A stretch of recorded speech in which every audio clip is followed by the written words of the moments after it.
today we're going to be talking about cooperative care.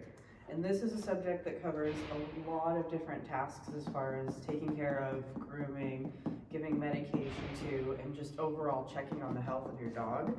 The most common one that we tend to run into is issues with clipping the nails. So I've got Beaker here, and what we're going to do, good girl, what we're going to do is talk about desensitizing, touching the feet, and setting up for clipping the nails as part of her overall grooming routine. So I've placed her near a climb or a place cot, and Beaker, what we're gonna do is use this cot as a way to sort of take her temperature on how she's feeling about having her nails trimmed in general. So if she is willing to stay on the cot for me and doesn't want to flee or run away or isn't getting too nervous where she feels like she has to leave, then I take that as a signal that it's okay to continue with her. Beak, good girl. So she has to be on the cot, that's the first step. She can be rewarded for any part of this process, including just being on the climb, okay?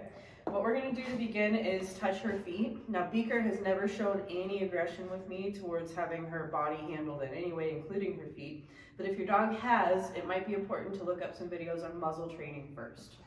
So we're gonna begin, hi, getting lots of kisses, with picking up a foot. She's definitely willing to participate, yes.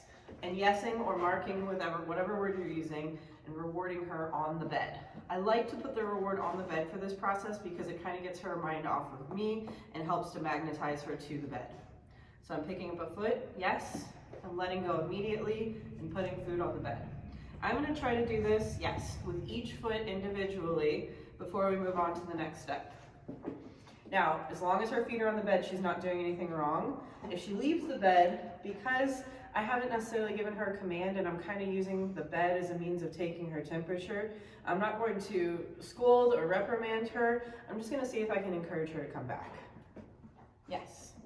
If she hasn't left the bed at all, she's doing really good. I'm going to try to get that last foot. Yes.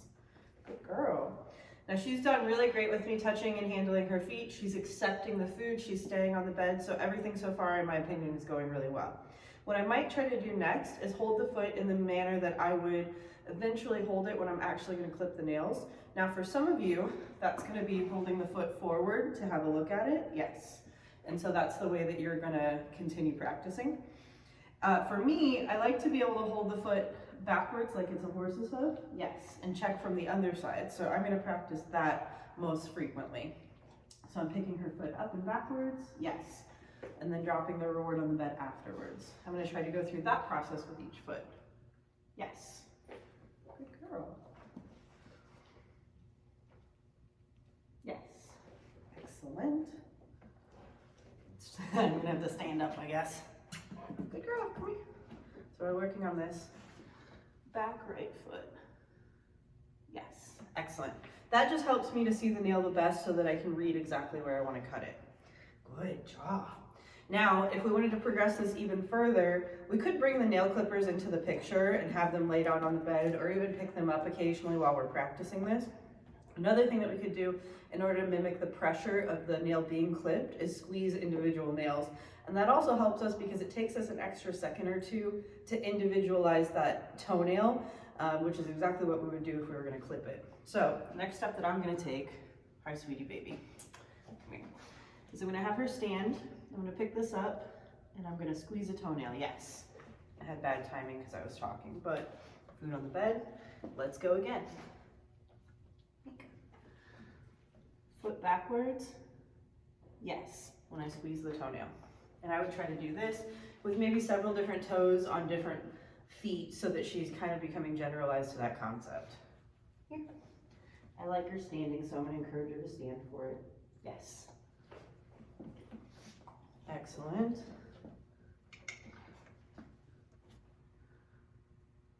Yes. Very good girl. Now, if any of you use a Dremel rather than nail clippers, or a Dremel in addition to nail clippers, you'll also want to start to condition them to the noise of the Dremel and potentially the sensation that the Dremel is going to put off. So one way that you could really easily condition to the noise of the Dremel is by turning the Dremel on and setting it on a counter or a shelf nearby so that the noise is happening during this process without her having to deal with the actual Dremeling happening. And that might be a great first step. The other thing that I would like to do, especially with younger dogs, to condition them to the Dremel early on is either touch the Dremel to their foot without actually grinding the nail. Some people like an electric toothbrush for this as well, but if you have the Dremel, you may as well use it. If you don't have one yet, or you don't have it handy with you, you could make vibrations with your mouth on the dog's foot to help to condition them to that. And again, because she's showing me a little bit of stress, like when I'm leaning down here, she's wondering what's going on. Again, if she were to leave this bed or show me in any way that she's not willing to participate, the exercise would be over until she's ready to do it again. So I'm gonna pick up the foot. Yes. And I'm gonna put a piece of food on the bed for that. That was excellent. Let me see if I can do a different foot. Yes. So you might not be able to hear it, but she's definitely feeling the sensation of my mouth vibrating against her foot, and that would help to condition her just in short little spurts, okay? So that covers a lot of the skills that I like people to practice in order to prepare their dog for nail trimmings, and it follows my idea of cooperative care.